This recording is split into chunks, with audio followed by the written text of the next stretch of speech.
what are the security implications of the code generated by AI. So let's start, and because we are after lunch, right, so we all need to wake up a little, I guess, I will ask you to participate. So if you don't mind, I would like to ask you a question. Just raise your hand if you, in general, somewhat trust the code generated by AIs.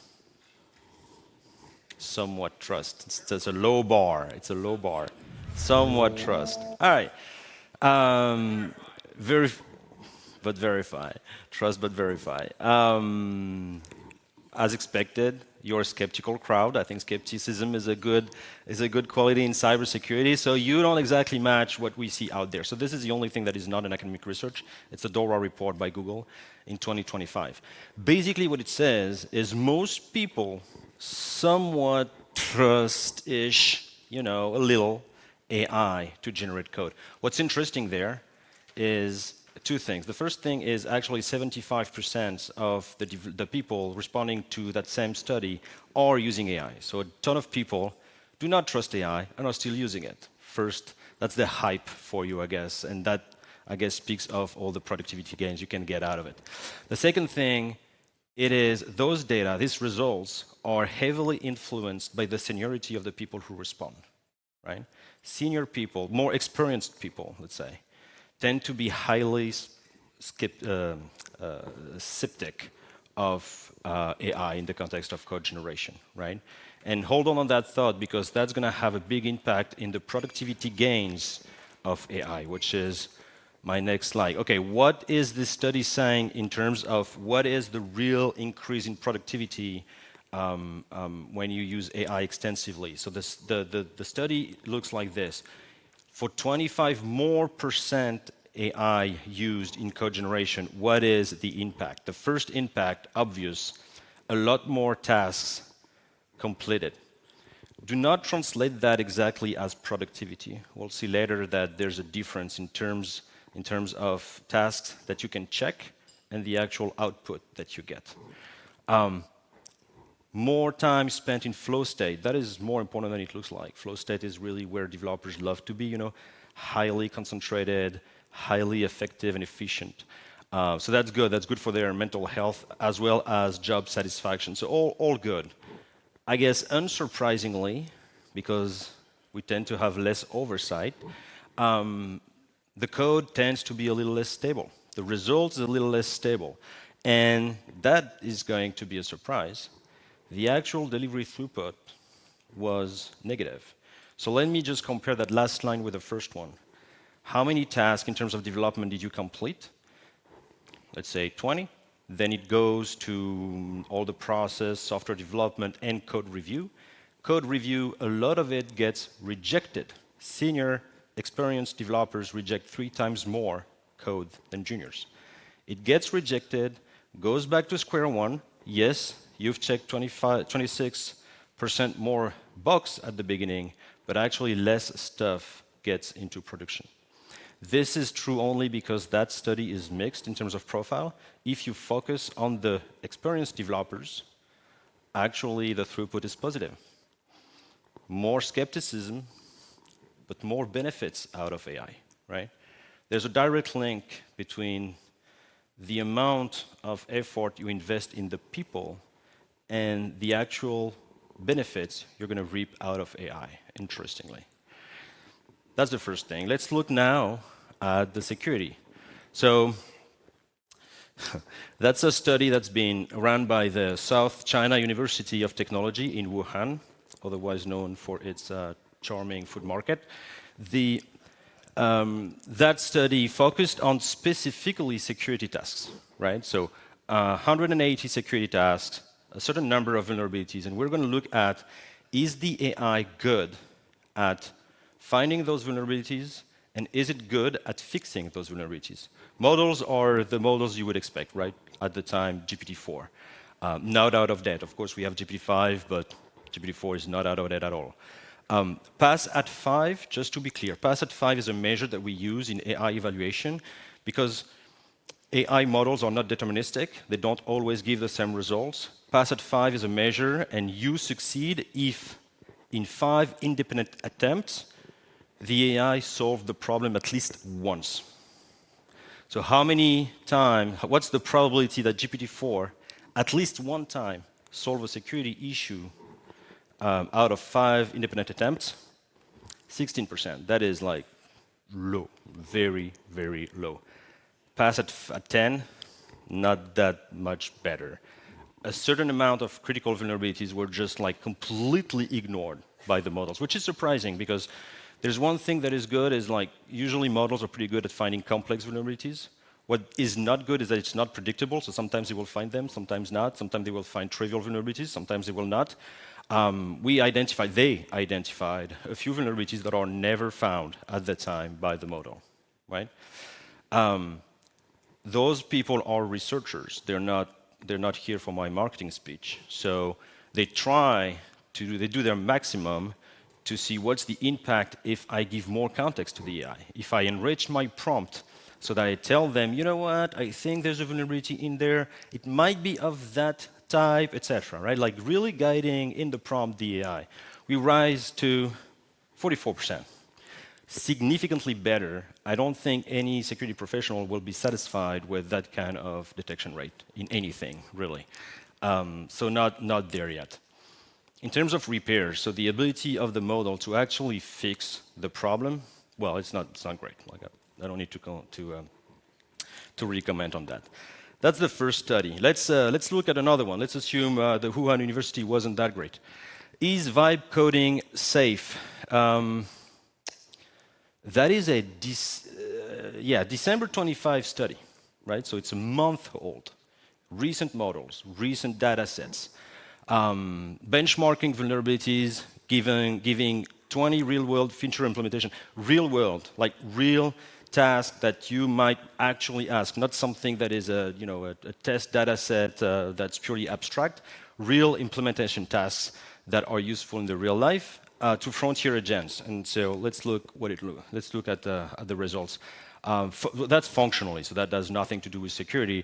It was still surprising to see, like, typically academic models outperforming some private models or even open source models, but that were professional models. On security, not awesome, I'd say. Very, very consistent, by the way, with the previous results, right? So, I mean, that gives credits to different teams of researchers, different models, at different points in time, same-ish results. And the result is that code is not secure. Same thing. They tried to enrich their prompt. They tried to guide the AI so that it would be more conscious in terms of security, would be more aware of what it is trying to fix or do, and the security context that it was submitted to. It still failed. Like I don't remember the actual increase. There was an increase, but it was like absolutely marginal, worse, way worse than the previous study. Now, another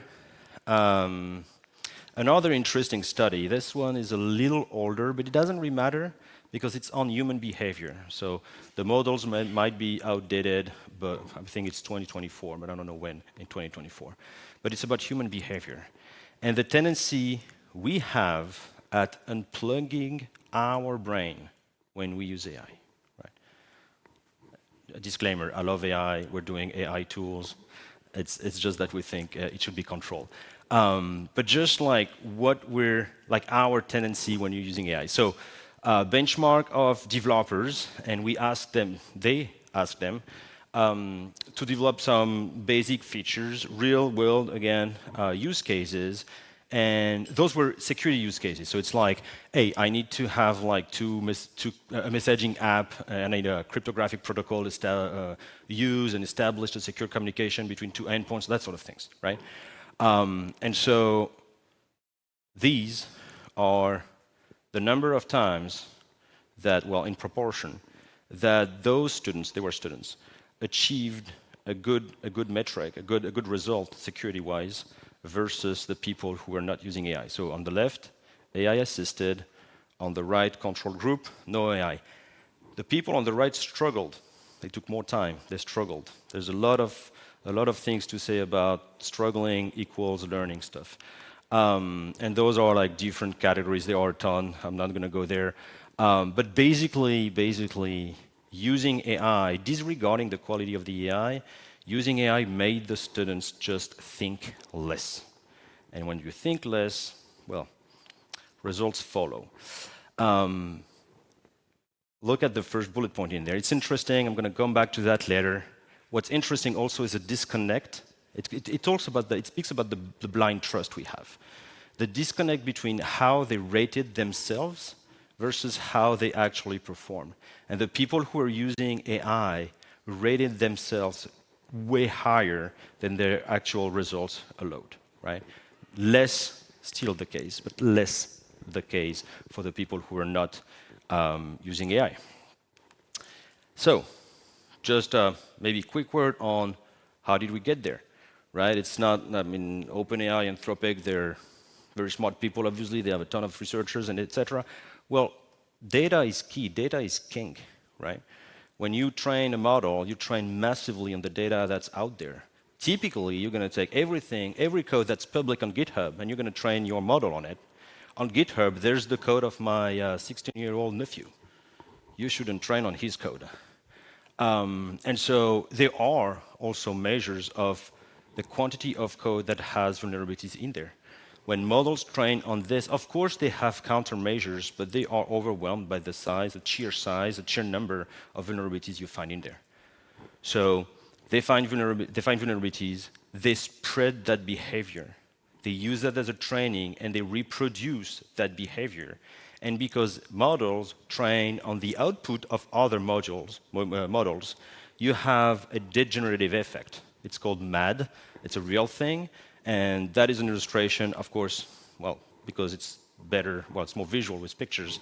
That is an example of degeneration based on several iterations of a model training on itself, on its own output. It creates a small artifact in iteration 1 and progressively starts to amplify it, reproduce it, etc., etc. What's true for those images is true for your code. So just models are not secure by default. You should, I think, be aware of that.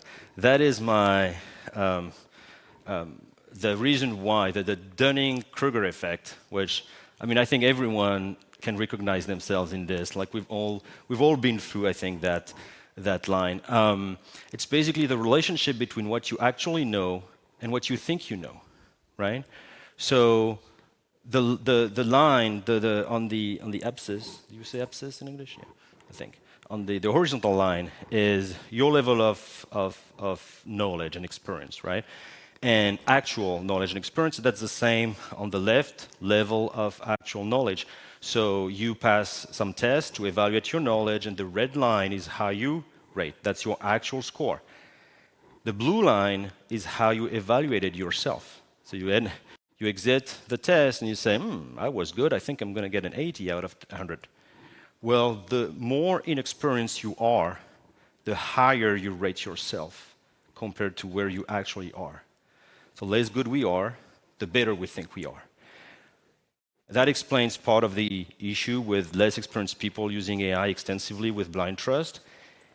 Don't we all get that feeling that by using AI, we could do anything? It's so easy. We could code stuff. We could do stuff that we were incapable of doing just 2 days before. Well, actually, no. Actually, we're going to be able to do something not great.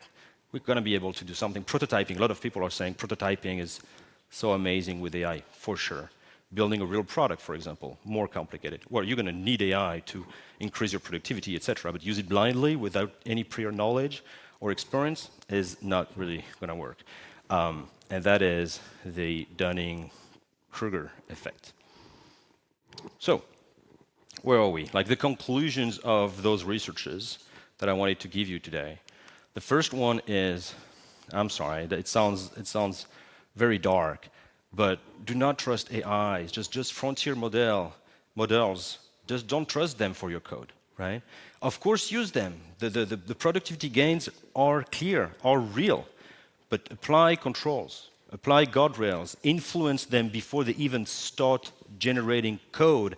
And when they generate code, check the output, verify. Trust but verify, for sure. And your policy matter. Like something I haven't insisted on is,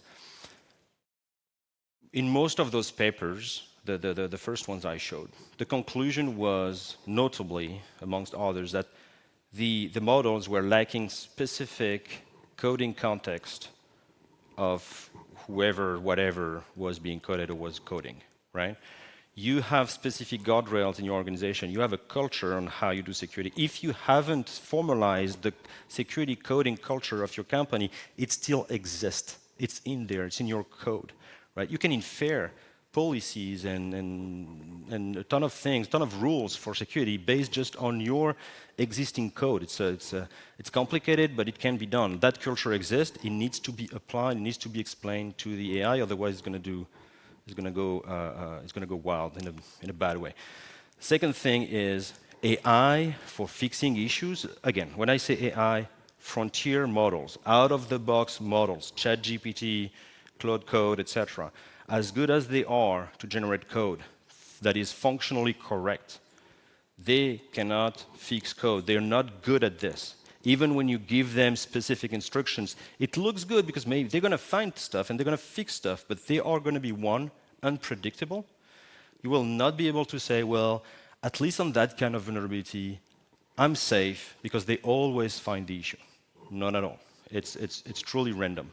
And just in general, they're not good at fixing issues. The last thing is what I said at the very beginning, I guess. If you want to reap the benefits, the productivity gains of AI, you need to invest in your people. You need to have people that are skilled. We can't have only super experienced people, like that would be a big problem for the juniors that are getting out of school. But that means investing in their skills, investing in upskilling them. In our context here, obviously upskilling them specifically on cybersecurity. It's a real specialty, it's a real know-how. They don't have it, they don't have that skepticism culture and everything that makes security what it is. But that can be trained, that can be manufactured, and you should invest in that. A quick word, I would do a bad job if I didn't introduce us. So I'm Jerome Robert, I'm the CEO and co-founder of Symbiotic Security. We're doing security, guess what, for AI workflows, AI coding workflows. We have two products. The one on the left is a code generation agent. So it is Claude Code, it is not ChatGPT because we don't chat. But it is an agent equivalent to those where you can ask code, you can ask features. The difference is we have an admin console dedicated for the security professionals where they can set up their security policies, they can make security choices. When a developer is going to prompt something to our AI, it's going to be transparent for them, but we are going to take your policy, we're going to apply your policy to influence the models, and then we're going to have the model develop something, and then we're going to check the output. Are there vulnerabilities in there? Detect them, find out if some are false positives or not, remediate them. The result, the code we give back to the developer, therefore, is highly secured compared to a pure frontier model. We're model agnostic, by the way, so you want to use Anthropic in there, DeepSeek, Qwen, whatever, Amazon, we support it. The second solution is exactly the same thing for your existing AI workflow. So let's say you don't want us to generate code, but you want to secure the code that your AI is generating. You can use our solution. We're going to plug transparently around your AI. We have a ton of ways to plug into this. We are going to plug ourselves. The visibility is bad, but in the workflow of your developers. So this is the IDE, obviously. So we are going to also help your developer. We're going to upskill them. We have training, just-in-time training, where when they make a mistake or when the AI makes a mistake and they need to judge whether it's a mistake or not, we're going to give them a 2-minute training on that issue precisely, not on cyber, on that issue. And that's it. Thank you so much.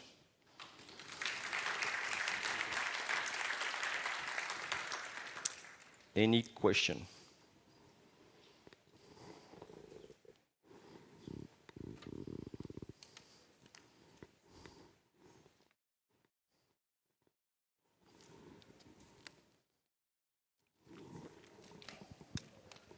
Very good presentation. Thank you very much. Thank you. So, question. First of all, I'm not a developer at all. I'm more in risk management. And I heard from somebody who is doing similar work that once the team started using AI more, from their observation, the work moved from lower level people who can do initial drafts very quickly, more onto the plate of more senior people who can actually really review it. So is that similar in development, where somebody who is not a manager, who is doing, I don't know, if there is an initial draft of the code, they can do it really quickly with the tools that enable them to patch up something, but then somebody who is responsible for that more, quality or whoever it is, they have to do more work now, because they really understand how it works and how it would integrate with other things, etc. So are you observing something similar or no? Yes. So this is like my answer. This is not the research I showed, but yes, most definitely. Like I said, prototyping, which is kind of what you allude to, is way quicker. Can be done like very, very quick, very effectively, and the quality of the prototype. Like I see a lot of companies now in my field, like software vendor. So people developing software, not prototyping on Figma anymore, not doing wireframes anymore, but just doing UIs directly with Cloud Code, for example, and using that as a prototype, which is awesome because it feels so much more polished and close to the end result. But you're right. When you are beyond prototyping and you have to actually take that first step and bring it to something that is industrial, well, the gap is huge because you inherit something that is not well born, basically. You have a Figma, it's a direction, and then you can create something from scratch that is well designed, well conceived. It's way harder when someone comes with something that looks like a finished product. We actually experienced that firsthand, not with our product, but we, for whatever reasons, we created a DevSecOps assessment matrix, whatever. It was a landing page. You could go, give information, have a couple of scans. It would tell you, hey, here you are versus the rest of the world and what you should do, etc. The person who did that was a salesperson. It was great. When we started to upload it, and then we started to have a lot of people coming and do it, etc., like it just exploded in flight. So yeah. It's a lot of work for the people who need to fix those first attempts.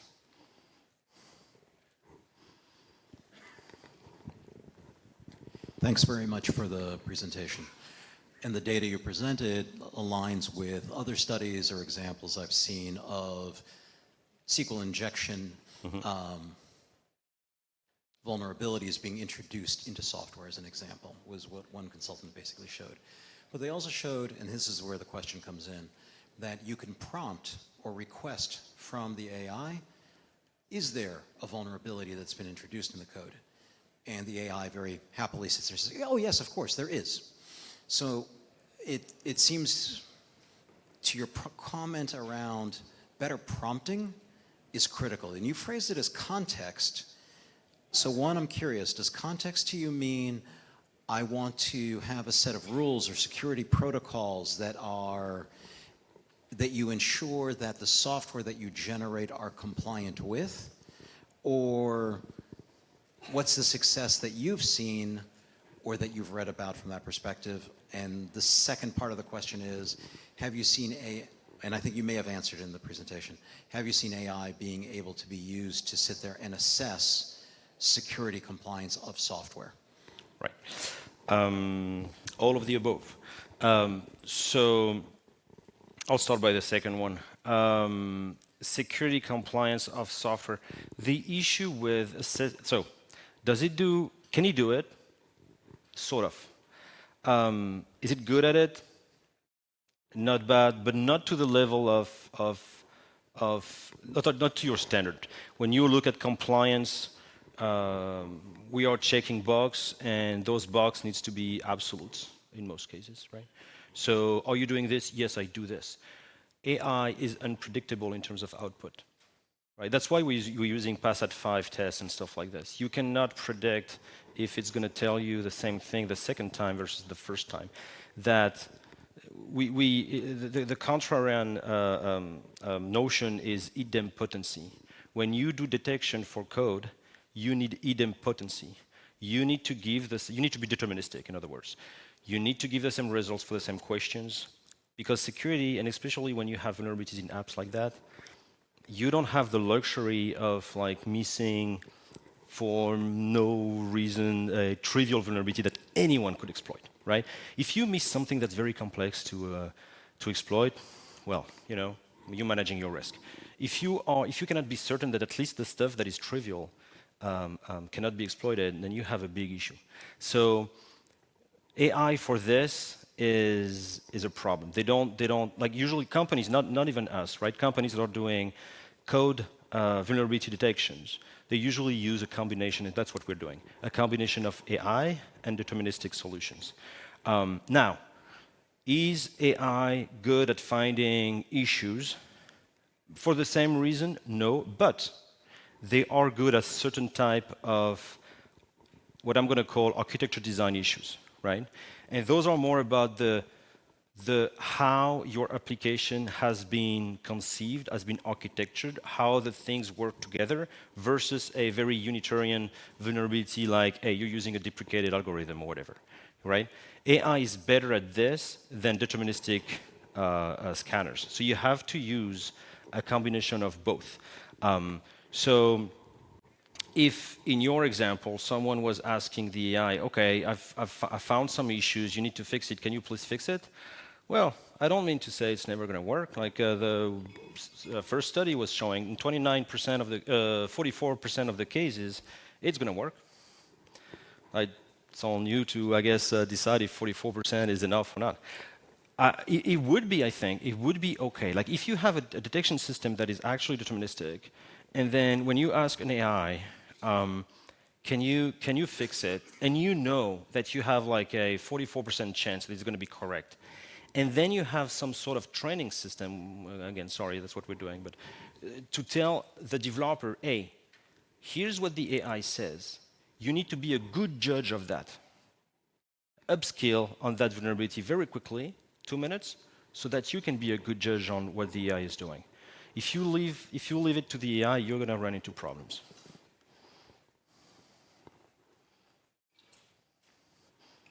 Any other question? Thank you.